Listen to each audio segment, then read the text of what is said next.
Hello, CrossFit Ethos. Welcome to your final week of the CrossFit Open. 25.3 is finally here, and the home stretch is finally going down. Now, as far as I'm concerned, my initial reaction to seeing the CrossFit Open workout was that this is definitely something within the wheelhouse of Ethos, at least when it comes to our process program training. Something that I'm sure a lot of you guys saw at first hand and you were like, okay, that looks doable. And that kind of tells you that it falls under your wheelhouses. Now, the way that Coach Josh and I are going to talk about this is just going to go back and forth in terms of our tips and strategies for you guys for a per movement basis. Then we'll take a look at it from an overall perspective. So, starting with the wall walks. Yeah, so for the wall walks, again, number one, find your cadence. How many steps does it take for you to get to that line near the wall? And how many steps does it take for you to go back to your starting line? Remember, you have to make it count as it is a high cost per repetition movement. Second, I keep on saying this in class, eyes on the wall. Looking at the floor blocks the path to that closer line because of the hips and stomach making contact with the wall. So once I gaze to the wall, that opens up space for my hands to move. Okay. Lastly is use your feet, literal wall walk. Press against the wall the whole time. Eyes on the wall also is a great cue because it forces you to breathe properly instead of like cranking your neck back as if like a really bad hinge, right?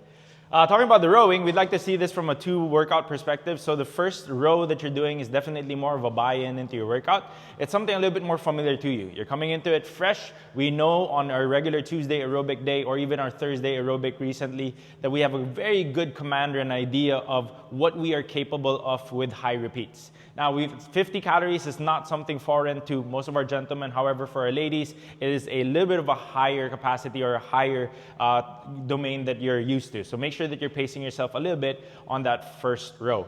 Make sure that it's somewhere around 8.5. You have a length of a workout still after that. The second row, however, is sort of something that you want to see as a literally two-segment workout. The first 35 calories is more of an AMRAP approach under fatigue. So you're thinking about the last 3 to 5 minutes of your regular Tuesday workout. You're operating under a lot of fatigue, aerobic and or muscular. What is the pace that you see? Hold that pace. Something that you can maintain for at least 5 minutes. However, once you hop in on that last 15 calories, the workout switches. It turns into a 4 time with whatever energy you have left. Given that you have the time to finish it, sprint. And that's it for the rowing. Okay, so next one is the deadlifts. You don't want to rush here. Treat it as a buy-in. It is the first barbell movement of all three. You can even break it into smaller sets or even singles. You don't want to jack up the heart rate just after the first barbell movement. Yep. Do the cleans? Yep. Cleans, pretty much the same thing. Don't be a superhero. Singles all the way. You just have zero reason to do multiple repetitions, especially or particularly if you're doing this workout RX or as prescribed. If you are doing the workout scaled, however, definitely go within manageable sets that will not affect your grip too much, but also not jack up your heart rate too much. Because again, this is the second barbell movement, and you still have wall walks, you still have snatches, and you still have rowing. So keep that in mind.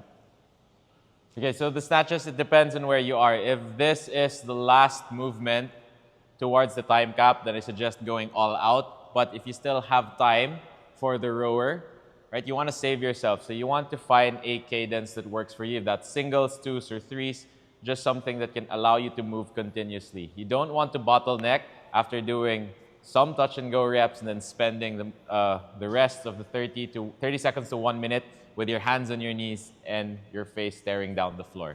Remember, there is still another set of wall walks to finish before that final row. And lastly, the final row. Yeah, final row is basically the same thing. All right, so we're going to move on to advice. Now, I guess one thing that we're going to start talking about is an overarching theme to it. First and foremost, we all are very different people. Some of us like the barbell a lot. Some of us are more like ninjas. We like the gymnastic movement stuff. Some of us may like the barbell, but you're gifted more with gymnastics, and the other way around. You're gifted with gymnastics, but you like the barbell a little bit more. definitely lean on preference and strength when it comes to this. So you want to think about this from a perspective of going a little bit harder, faster on the movements that you are comfortable or stronger with, to buy yourself some time to work on the movements that you may be weaker with. That's just one idea that you want to think about. But really, this is one of those painful workouts. It's one of those classic CrossFit style workouts. I'd like to imagine that once we get to the round of cleans is when it really starts to get kind of like, as a lot of you guys like to say, which I still don't understand, spicy. I still don't get it, but yeah, fine. It gets spicy. So once you feel that comfort, or that discomfort rather, befriend it, because for the next 12 to 15 minutes, it's going to be there. It's not going to be going away. It's going to have its arm wrapped around your shoulder the entire time, and it's just a matter of who can hold on to it a little bit better rather than those who are going to kind of let out a little bit. Yeah. So finish strong. You've all done the hard yards. So that's basically it. This is the last workout of the season. Next week, we start our new training cycle. So give it your best. 25.1 and 25.2 is already done. Just focus on this one. Have a good time, as usual. Yep, exactly. Have a good time, have fun, and don't forget to cheer on the people around you, especially after you have done it yourself, whether they're on a different team or not, okay? Be nice. And that's it for us, Coach Josh and myself, for the 2025 season. We will see you guys for the next tips and strategies in 2026 for 26.1. Yeah, Cheers. Monday na yun, guys.